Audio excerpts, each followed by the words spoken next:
Ahlul Athar, Ashabul Hadith, the Salafiyyun, Ahlul Sunnati wal Jama'ah. They give preference to the two revelations over the opinions of men. The more we cling to the truth, which is our salvation, the stronger we will be and the guided we will be. The further we are away from it, and it's simple. I remember Shaykh al-Fawzan, Hafidhullah Ta'ala, was asked regarding the atrocities that are occurring across the world and the difficulties. And he said, مَا دَامَ بَيْنَ أَيْدِينَا كِتَابَ اللَّهِ وَسُنَّةِ رَسُولِ اللَّهِ صَلَّى اللَّهُ عَلَيْهِ وَسَلَّمَ نَحْنُ عَلَى الْخَيْرِ. While we have amongst our midst the book of Allah Azza wa Jal and the Sunnah of the Messenger sallallahu alaihi wasallam, we'll be upon good. So, a mafhum al-mukhalif, the opposite understanding to that is, the further we are away from that, the more trials and the tribulations and the mashakil that we will be. And if you look, and there are many, alhamdulillah, ulama have spoke regarding the asbab al-fitan.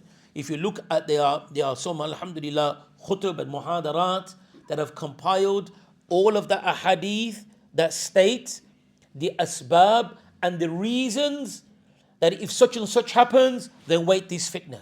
When people indulge in riba, then wait for this fitna. When people are dealing with the ina, then this will happen. Those who take the tails of the baqarah and they will be mixed with agriculture, meaning umur dunya, then this will happen. Those individuals that abandon the book of Allah and the Sunnah of the Messenger sallallahu alaihi wasallam, Allah Azza wa Jalla will then bring a tyrant leader over you. There are many narrations of the asbab of the weakness of why the ummah becomes weak, and that is from the greatest asbab. Let me give you a qissa, and you probably heard this before, but it brings it to mind now. Yawm Uhud, Ghazwat al-Uhud. Ghazwat al-Uhud is a prime, over 58, nearly 60 verses of the Quran came down because of that ma'rakah and the benefits that we could derive from that. طيب? Nearly 60 verses show you the importance of that. The Messenger sallallahu alayhi wasallam, I mean the qissa is tawila, but I just want to talk about one particular point. I advise all of you to go back, read the ma'rakah, read the Battle of Uhud. There are so many benefits. And you also highlight the courage of how the Sahaba were.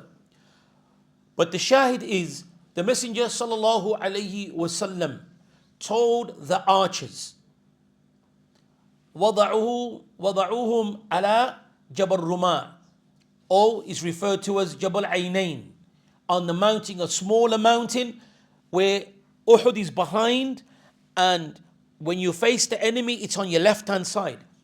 Messenger sallallahu alayhi wasallam placed 50 archers there. 50 archers he placed there. He said to them, إِذَا حَزَمَنَا الْقَوْمِ أَوْ أَخَذَ تَفْطَرُنَا الطَّيْرِ. If we are beating the enemy, or even if you see birds come and take us away, that's ziyadat al-ta'keed, extra emphasis, that even if you was to see birds come and take us away, لَا تَبْرَحُوا مَكَانَكُمْ, don't leave your position. Whatever occurs, don't leave your position. Khalas. Battle started. وَلَقَدْ صَدَقَكُمُ اللَّهُ وَعْدَهُ إِذْ تُحُسُونَهُمْ بِإِذْنِهِ. Allah Azza wa Jal says in the Quran, indeed Allah fulfilled His promise, meaning His promise of aid. The Sahaba were 700 on that day. The enemy were 3,000. There were 1,000, but because of the fitna of Abdullah ibn Ubay ibn Sulul, because of his fitna and his whispers, saying that how will you fight such a great army? And bring the whispers, and also the fact that they wanted to have the battle inside of Medina. So because of these whispers, 300 he took. So there was 1,000. In the end, it was only 700 that remained to fight an army of 3,000. And like I said, there are tremendous examples, alhamdulillah, and benefits that you can learn. But the point that I want to mention is there were 4 kuffar to 1 Muslim. That's what it works out to be. So 1 Muslim is tackling 4 non-Muslims. So obviously there was fear. But Allah Azza wa Jal sent His aid. When Allah mentions and He fulfilled His promise, Allah sent down nu'as, amana. Nu'as, a slight sleep. They slightly dozed off for a split second, and when they woke, Allah removed the fear. Khawf min qulubihim. Allah removed the fear from their hearts. It went. Some of the narrations mentions كان لا أحد منا إلا وذقنه على صدره. There was not one of us except that his chin was on his chest. He fell asleep slightly. When he woke, fear was gone. So that's the first aid of Allah Azza wa Jal. The Messenger sallallahu alayhi wa sallam, the companions they mention, رأينا رسول الله صلى الله عليه وسلم يوم الأحد وعن شماله وعن يمينه رجلان يقاتلان شدة القتال. We saw on the day of Uhud, we saw on the right of the Messenger sallallahu alaihi wasallam and on the left of the Messenger sallallahu alaihi wasallam two individuals, white, wearing white clothes, dark hair.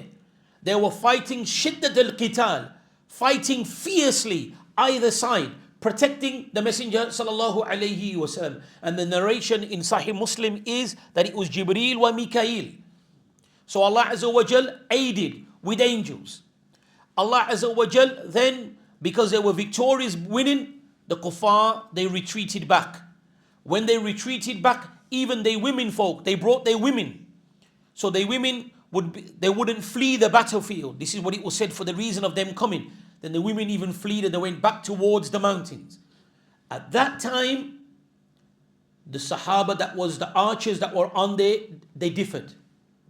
They differed. Some thought, khalas, the battle is finished.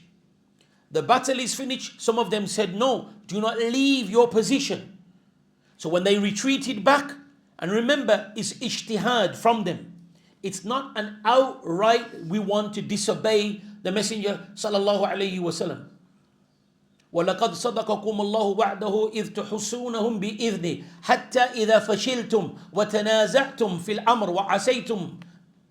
I mean, Allah Azza wa Jal says, Allah aided you up until you lost courage and you differed and then you disobeyed. مِن بَعْدِ مَا أَرَاكُمْ مَا تُحِبُّونَ. After seeing what you love, the spoils of the war. The spoils of the war, thinking we need to come down and gain the spoils of the war. مِنْكُمْ مَن يُرِيدُ الدُّنْيَا وَمِنْكُمْ مَن يُرِيدُ الْآخِرَةَ. From amongst you are those that wants the dunya, and from you are those who wants the hereafter. This is what Allah Azza wa Jalla said regarding them. So what occurred? Khalid bin Walid, as you know, went round, attacked the 10. From the 50, 40 left, 10 remained. These 10 remained upon the obedience of the Messenger sallallahu alaihi wasallam and died upon that hal. On that hal, radiyallahu ta'ala anhum. They died upon that, upon the obedience. That is a husnul khatima, as the ulama say. Then Khalid bin Walid went behind, attacked the Muslims, and because Allah, from them winning, it ended them in losing. And 70 odd companions were killed. And in the Quran it mentions, وَأَنَّ هَذَا, where is this from? How can it be? Meaning, how can it be that we were winning? How can it be? بَيْنَنَا رَسُولَ اللَّهِ صَلَّى اللَّهُ عَلَيْهِ وَسَلَّمَ. Amongst the mixed of us is the messenger. And we had this aid. So how can it be? قُلْ هُوَ مِنْ إِنْ عِنْدِ فَوْسِكُمْ. Say that is from amongst yourselves. One command that was not obeyed. And like I said, that command, there's ikhtilaf whether it was an outright disobedience, that we're disobeying the messenger. It was from the ijtihad. So if 70 companions died because of this one differing and not following the command of the messenger, 70 companions died. More. The Muslims lost the battle. The Messenger sallallahu alayhi wasallam's sacred face was harmed with his helmet. His tooth was chipped, bleeding, because of one thing that they did not follow, the command. Then what about in our time? What about in our time? How much of the sunnah do we know? How much of the Quran do we know? How much of the i'tiqad as-sahiha or sahih do we know?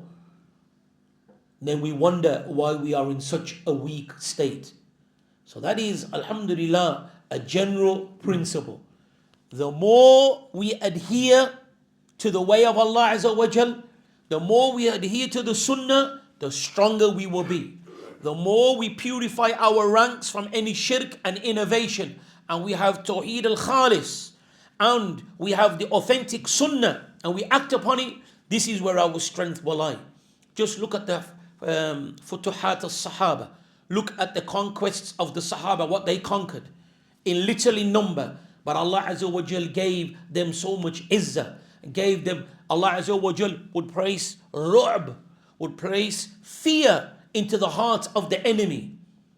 The Messenger ﷺ said, I have given 5 that no other messenger has been given. And it is ru'b, masiratul shahr. It's that Allah Azza wa Jal blessed to put fear into the hearts of the enemy from a distance from a month. Our enemies do not fear us anymore. Our enemies know that we ourselves are not following the true message anymore. This is why our blood has become extremely cheap now, Allahu musta'an. Umar ibn Khattab radiyallahu ta'ala an, the most fought over real estate in history is where? Where? As'alukum. Where is it fought over the most? Bayt al-Maqdis. Till this day, Bayt al-Maqdis is the most fought over real estate in history. Umar ibn Khattab took Bayt al-Maqdis from the Sharaf Allah Azza wa Jal and the Izzah that Allah put with him and the Muslims. The key was handed over without him even drawing the sword, without him even fighting. It was given to him because the enemy knew you can't fight a people that are upon Tawheed. You can't fight a people that don't care about money and riches. You can't find a people that are not affected by the fitna of women and throwing women to turn them away. Such people you can't fight. Allah put that much fear in. Umar ibn Khattab radiyallahu ta'ala was told to come to Medina to get the key of Bayt al-Maqdis. This is the Izzah. The Izzah, honor, is adhering to the book of Allah and to the sunnah of the Messenger sallallahu alayhi wasallam.